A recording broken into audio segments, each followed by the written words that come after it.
Pagi, Pak. Sudah Pagi, bisa Pak. Pagi, Pak. sudah bisa kita mulai ya perkuliahannya. Sudah, Pak. Oke, ini ada wajah baru ini yang begitu ganteng hari ini, Yowas Tamado Tambunan. Apa kabar Yowas? Baik, Pak. Lagi di mana Yowas ini? Lagi di rumah, Pak. Cuman tadi lagi ke toilet bentar, Pak. Waduh. Wah. Jadi sekarang udah lega? Udah, Pak. Baiklah. Jadi kita berharap bahwa semua yang ikut perkuliahan pagi ini semuanya dalam keadaan sehat, tak kekurangan satu apapun. Meskipun masih banyak yang jomblo ya. Jadi itu salah satu kekurangan juga itu. Oke. Mei langsung tutup muka dia. Bapak kok tahu sih? Ya, nggak apa-apa. Ya, semua indah pada waktunya. Itu dia kira-kira ya. Nah, jadi untuk topik kita kali ini kita akan masuk pada penjadwalan CPU.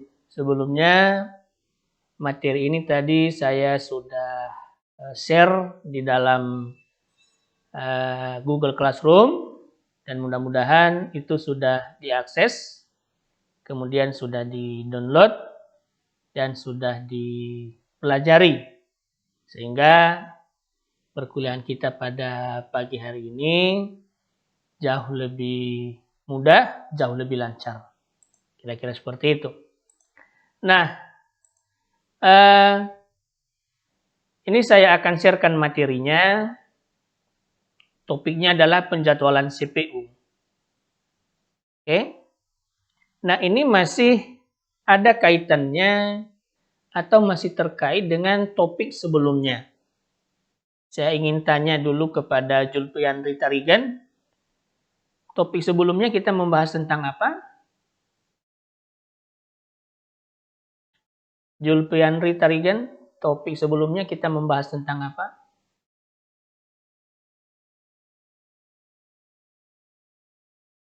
Struktur sistem operasi, Pak. Struktur sistem operasi? Tidak salah? Coba Yandani Boru Sinulinga. Sebelumnya kita membahas tentang apa? Sebelum materi ini? Manajemen proses, Pak. Iya, topiknya Manajemen adalah proses, Pak. ya, topiknya yang benar adalah manajemen proses. Memang struktur sistem operasi itu sudah kita pelajari. Tapi yang paling dekat dengan topik yang sedang kita bahas saat ini adalah mengenai manajemen proses. Gitu ya. Nah, jadi kalau kita review sedikit ke belakang di topik seminggu yang lalu, di sana saya sudah menjelaskan bahwa salah satu komponen utama dalam sistem operasi itu adalah komponen manajemen proses. Nah, bagaimana atau apa yang dilakukan oleh sistem operasi dalam hal memanajemen proses ini? Maka ada strategi yang diterapkan di sana dengan memberlakukan scheduling, ya, dengan memberlakukan scheduling atau dengan melakukan pengaturan terhadap eksekusi proses-proses yang mengantri atau yang meminta layanan kepada CPU. Nah, kemudian kalau Anda masih ingat kemarin di pertemuan sebelumnya bahwa ada 3 alasan kenapa manajemen proses itu perlu dilakukan. Jadi 3 alasan itu yang menjadi jawaban dari penjadwalan CPU hari ini. Gitu ya. Nah, kalau seandainya kita review kembali, coba Roger Tarigan. Roger, apa 3 alasan kenapa manajemen proses itu diperlukan? Satu, karena jumlah prosesnya banyak, Pak. Yang kedua? Waktu yang singkat. Yang ketiga, ada keterbatasan sumber daya. Ya, itu benar ya. Jadi, karena 3 hal tersebut, maka digunakan sebuah teknik, digunakan sebuah strategi Jadi salah satunya adalah mengatur jadwal eksekusi bagi setiap proses yang mengantri itu. Nah, itulah topik yang akan kita bahas hari ini. Nah, apa capaian pembelajaran pada topik kita ini? Ada beberapa, bahwa di topik ini kita berupaya untuk memahami konsep penjadwalan yang menjadi dasar daripada sistem operasi multi program. Nah, kemudian yang kedua, bagaimana kita bisa memahami algoritma penjadwalan CPU. Jadi artinya bahwa untuk melaksanakan atau untuk melayani permintaan-permintaan dari beberapa proses yang sedang mengantri, itu memiliki atau sistem operasi memiliki beberapa cara untuk menyelesaikannya atau menggunakan beberapa algoritma-algoritma yang kita sebut dengan istilah algoritma penjadwalan CPU. Nah, kemudian diupayakan agar mahasiswa bisa memahami beberapa algoritma penjadwalan yang ada di sistem operasi. Bahwa artinya sistem operasi itu nanti memiliki algoritma-algoritma penjadwalan yang berbeda-beda. Nah, tentu kalau kita sudah paham, kita bisa menentukan atau mengevaluasi mana kira-kira algoritma penjadwalan yang baik, mana yang cocok digunakan, apa kelemahan, apa kelebihan dari setiap algoritma penjadwalan tersebut. Nah, itulah kira-kira capaian pembelajaran pada topik ini. Nah, selanjutnya, apa indikatornya nanti bahwa capaian pembelajaran ini sudah berhasil? Nah, ini yang menjadi indikatornya, bahwa Anda atau kita sebagai mahasiswa mampu menjelaskan konsep penjadwalan yang menjadi dasar daripada sistem operasi multiprogramming. Apa dasarnya? Ya. Kemudian yang kedua, Anda harus mampu menjelaskan beberapa algoritma penjadwalan CPU. Kemudian yang ketiga, Anda harus mampu mendeskripsikan beberapa algoritma penjadwalan yang ada di beberapa sistem operasi. Kemudian indikator yang terakhir, bahwa Anda mampu menerapkan algoritma penjadwalan ini yang diterapkan oleh sistem operasi untuk melayani proses ke bidang-bidang yang lain. Jadi Anda paham bagaimana cara kerjanya, lalu kemudian Anda bisa nanti menerapkannya tentu dengan menggunakan coding untuk bisa menyelesaikan beberapa masalah di bidang-bidang yang lain juga. Nah, itulah kira-kira yang menjadi indikator-indikator bahwa apa yang menjadi capaian pada topik kita kali ini telah berhasil. Mudah-mudahan setelah kita mempelajari topik ini nanti, maka adik-adik mahasiswa sudah mampu ya memenuhi indikator-indikator ini. Itu harapan kita bersama. Oke, nah sebelum saya lanjut ke topik penjadwalan CPU ini, ada yang mau ditanyakan? Silakan kalau ada. Ada kira-kira yang mau ditanya?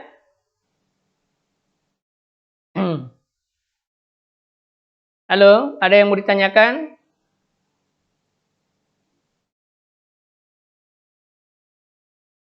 Halo? Tidak ada, Pak.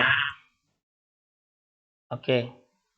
Nah, kalau tidak ada yang mau ditanyakan, kita akan lanjut pada topik penjadwalan CPU hari ini. Nah, ini ada beberapa topik yang akan kita bahas. Yang pertama adalah mengenai konsep dasarnya, kemudian kriteria penjadwalan, algoritma penjadwalan, penjadwalan multiprosesor, penjadwalan real time, dan evaluasi algoritma. Nah, perhatikan pada monitor Anda masing-masing. Di sini ada saya buat sebuah ilustrasi, ya, sebuah ilustrasi tentang antrian di dalam sebuah kantor, katakan misalnya ini di sebuah bank. Jadi kalau Anda perhatikan di sini ada 2 orang yang melayani atau ada 2 orang pegawainya, sementara ada beberapa orang yang sedang duduk untuk mengantri, mendapatkan jatah waktu untuk dilayani oleh 2 orang ini. ada juga yang sudah dipanggil untuk dilayani, ada juga yang sedang menggunakan beberapa alat atau media, berarti mereka sudah diberi kesempatan untuk menggunakan beberapa perangkat yang menjadi kebutuhan mereka di sana. Nah, kira-kira beginilah analogi pekerjaan yang dilakukan nanti oleh sistem operasi untuk memanajemen proses. Jadi kalau kita perhatikan, sesuai dengan apa yang saya sampaikan pada alasan kenapa manajemen proses itu dibutuhkan, bahwa salah satunya jumlah proses banyak. Kita umpamakan bahwa orang-orang yang mengantri ini adalah proses-proses dalam sistem operasi yang sedang menunggu untuk dilayani. Kemudian kita lihat di sini adalah sumber daya yang mereka butuhkan. Ya, ada beberapa sumber daya. Nah, sumber daya ini terbatas. Gitu ya. Nah, kemudian setiap orang yang datang juga tentu memiliki alokasi waktu yang berbeda-beda. Nah, untuk bisa terlayani secara keseluruhan karena waktu mereka berbeda, ya, kemudian jumlah yang mengantri banyak, kemudian yang melayani juga terbatas dan sumber daya yang mereka butuhkan juga terbatas, maka strategi yang diterapkan di sini adalah menyusun program antrian. Jadi ditata atau di manajemen siapa yang akan dipanggil di urutan pertama, di urutan yang kedua, dan seterusnya. Tidak tertutup kemungkinan ketika seseorang sudah dipanggil oleh pegawai di sini, lalu kemudian dia dihentikan layanannya sementara untuk diganti dengan yang lain. Karena berbagai macam alasan, misalnya dia harus menunggu hal tertentu yang dibutuhkannya, tetapi karena sedang digunakan oleh pegawai yang lain atau katakan sedang digunakan oleh nasabah yang lain, maka dia harus menunggu itu dulu. Gitu ya. Nah, jadi itulah kira-kira ilustrasi ini. Gitu ya. Kalau kita perhatikan di dalam kehidupan sehari-hari, maka hampir sama analoginya ini di dalam sistem operasi. Gitu ya. Nah, jadi ini ilustrasi sederhana ini menjawab alasan kenapa manajemen proses itu dibutuhkan. Ya. Nah, apa yang dimaksud dengan istilah penjadwalan? Nah, penjadwalan diartikan sebagai rencana pengaturan kerja serta pengalokasian sumber, baik waktu maupun fasilitas, atau katakan sumber daya, untuk setiap operasi yang harus diselesaikan. Nah, jadi di sini semakin jelas dari definisi penjadwalan yang saya ambil dari salah satu buku ini, ya. Nah, di sini dikatakan bahwa penjadwalan itu diartikan sebagai rencana pengaturan kerja. Berarti kalau kita bawa ke dalam sistem operasi, ini adalah merupakan sebuah upaya yang dilakukan oleh sistem operasi untuk mengatur bagaimana pengalokasian sumber daya itu maupun waktu kepada setiap proses yang harus diselesaikan. Gitu ya. Nah, bagaimana konsep dasarnya? Gitu ya. Kenapa penjadwalan ini harus kita lakukan? Nah, tentu konsep dasarnya adalah bahwa kita ingin memaksimalkan kinerja CPU melalui scheduling. Gitu ya. Jadi dengan membuat CPU itu bisa bekerja semaksimal mungkin atau menjaga CPU itu sehingga dia tetap sibuk setiap saat, berarti dia banyak melaksanakan pekerjaan. Dia banyak melakukan eksekusi. Gitu ya. Jadi agar dia tidak vakum, maka CPU itu di manajemen pekerjaannya dengan melakukan scheduling. Nah, yang mengatur scheduling itu nanti siapa? Sistem operasi. Jadi diupayakan CPU itu dimaksimalkan kinerjanya melalui konsep daripada multi-programming. Gitu ya. Nah, kemudian bagaimana caranya konsep daripada multi-programming ini nanti bisa terjadi? Nah, ini harus ada peralihan proses di antara CPU dengan perangkat input-output yang kita sebut dengan istilah burst cycle. Gitu ya. Jadi di manajemen bagaimana proses peralihan eksekusi itu di antara CPU dengan perangkat input-output. Nah, dengan termanajemennya eksekusi dan peralihan antara CPU dengan perangkat input-output, maka ini sudah mendukung yang namanya konsep multi-programming. Oke? Nah, kemudian untuk bisa menjalankan konsep multiprogramming itu nanti, atau bisa dibuat yang namanya time sharing terhadap setiap proses, maka dilakukan pendistribusian CPU burst. Jadi dialokasikan waktu kepada setiap proses itu. Nah, melalui waktu ini nanti sistem operasi bisa melihat atau mengambil sebuah keputusan mana proses-proses yang akan dieksekusi, mana yang mendapatkan prioritas. Ya, nah itulah kira-kira konsep dasarnya. Nah, seperti yang saya sebutkan tadi bahwa kita ingin membuat, bahwa konsep dasarnya kita ingin membuat CPU itu bisa bekerja secara terus-menerus. Gitu ya. Jadi dijaga sesibuk mungkin dia. Jadi dengan durasi waktu yang sangat sedikit, dia bisa menyelesaikan beberapa pekerjaan sebanyak mungkin. Jadi dikatakan di sini nilai throughput, ya, nilai throughputnya itu maksimal, ya. Jadi sedikit waktu yang dia gunakan, tetapi eksekusi yang dia jalankan banyak, gitu ya. Nah, terkait dengan penjadwalan CPU, bagaimana sistem operasi nanti melakukan schedulingnya atau menentukan jadwalnya. Nah, dia akan memilih dari proses-proses yang ada di memori. Jadi untuk menentukan mana yang akan dipanggil pertama, kedua, dan seterusnya, nah tentu dia akan melihat terlebih dahulu mana proses-proses yang sudah mengantri dan siap dieksekusi atau ready to execute, ya. Kemudian dia diberikan jatah CPU ke proses tersebut. Nah, baru nanti kemudian diatur jadwalnya. Mana yang pertama, mana yang kedua, dan mana yang ketiga, dan seterusnya. Oke, nah, kapan keputusan algoritma itu dilakukan? Nah, bisa terjadi pada suatu saat. Misalnya, pada saat switch dari status running ke waiting, ini kan sudah kita bahas kemarin ya. Bisa di-switch dari status running ke ready, bisa switch dari status waiting ke ready, atau pada saat terminate. Gitu ya. Nah, untuk status nomor 1 ini, switch dari status running ke waiting, dan nomor 4 yakni terminate, ini sifatnya nanti adalah non-preemptive. Artinya dia tidak bisa ditunda. Ya. Sementara nomor 2 dan 3 gitu ya, itu masuk di dalam preemptive, artinya pemrosesannya itu nanti bisa ditunda. Jadi ketika sudah jalan bisa dihentikan atau diinterupsi sementara. Kira-kira seperti itu. Oke.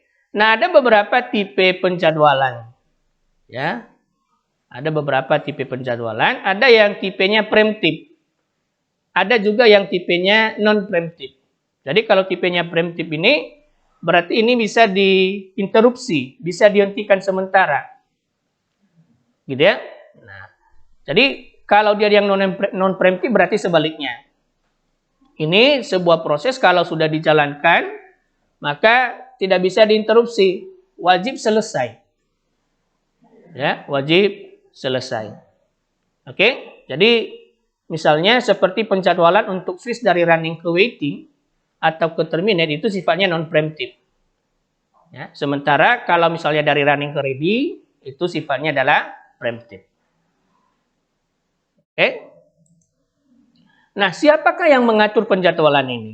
Yang mengatur penjadwalan ini adalah sebuah modul khusus.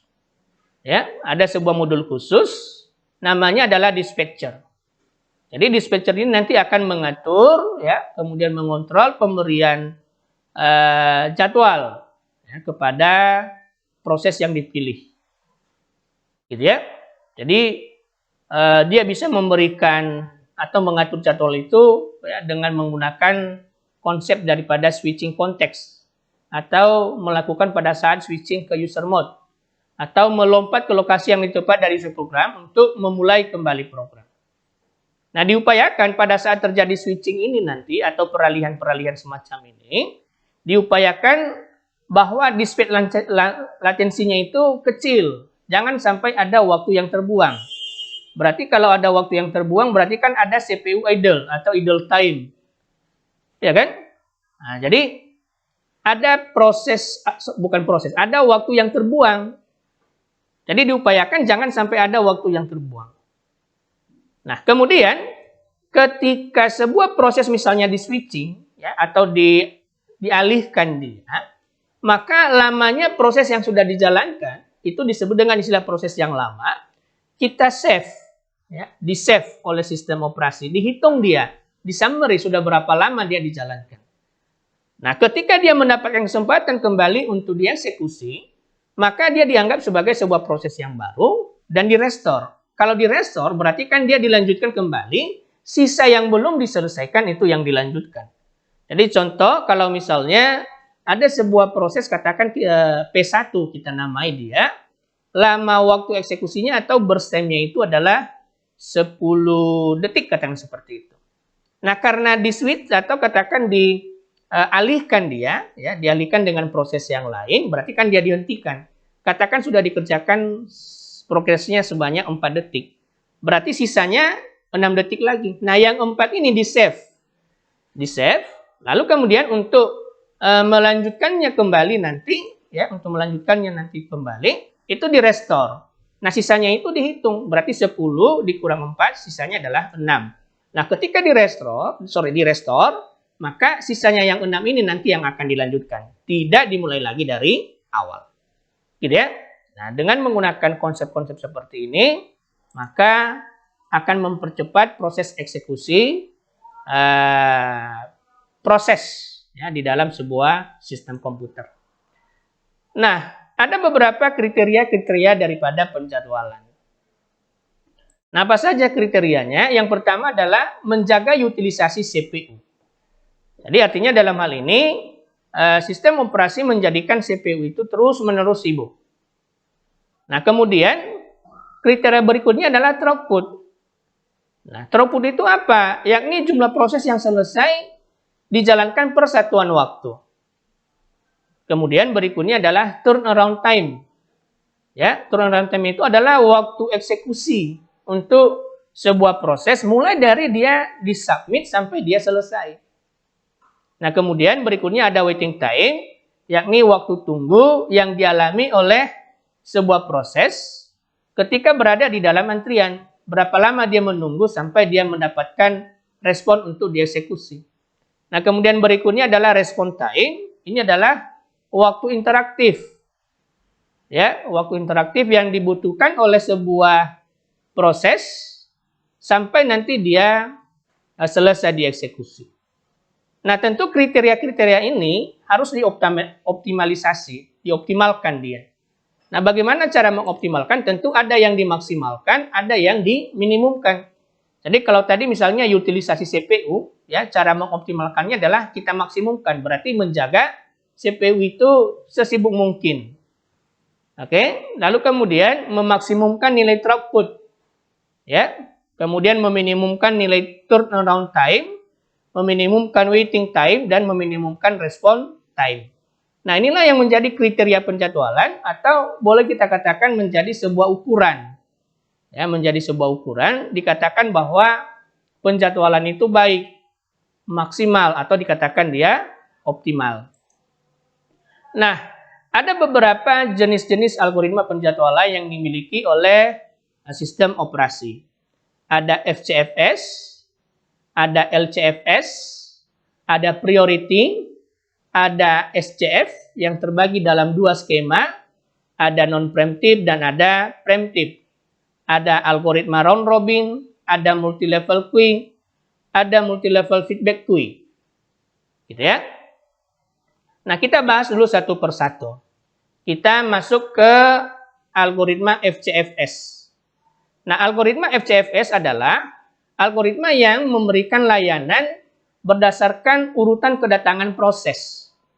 Jadi, mana proses yang melakukan request pertama ke CPU, maka dia yang pertama kali mendapatkan jatah untuk CPU, ya, untuk dieksekusi. Gitu ya. Jadi nanti proses-proses ini akan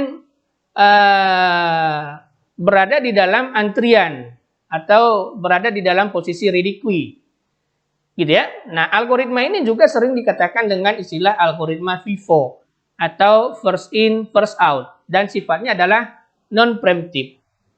Jadi kalau misalnya ada 10 proses yang sedang mengantri, maka dilihat mana yang pertama sekali datang di antara 10 proses itu. Itu yang pertama kali dilayani. Nah, ketika dia sudah dilayani, maka proses yang lain wajib menunggu sampai proses yang pertama dieksekusi tadi selesai.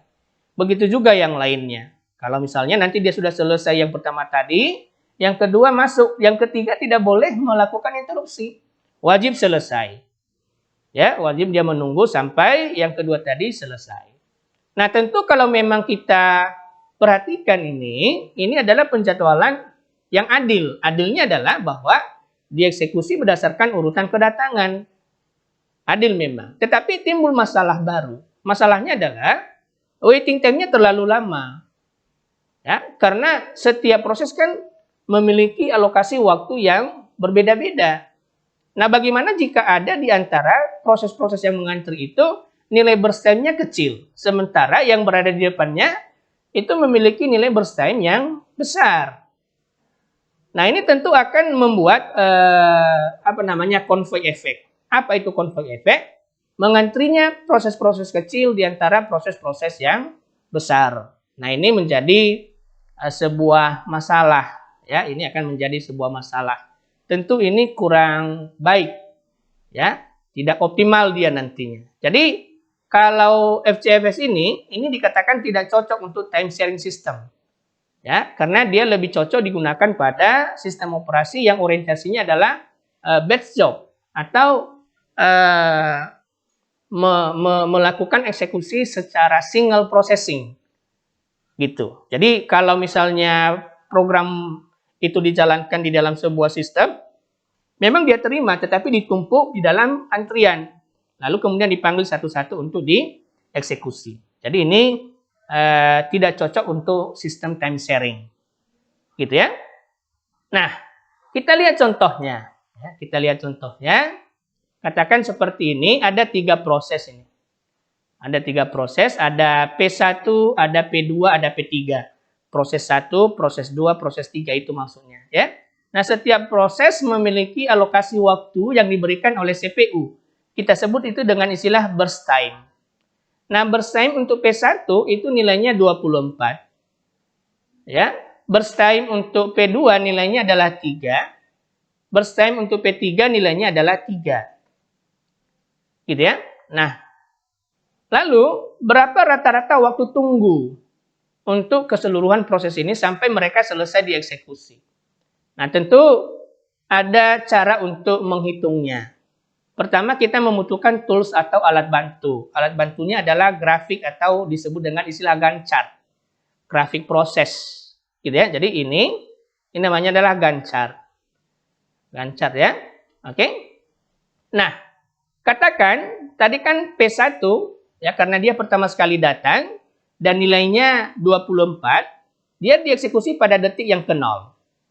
Ya, pada detik yang ke-0, lalu kemudian dia diproses. Ini karena sifatnya adalah FCFS atau FIFO, maka tidak boleh dihentikan.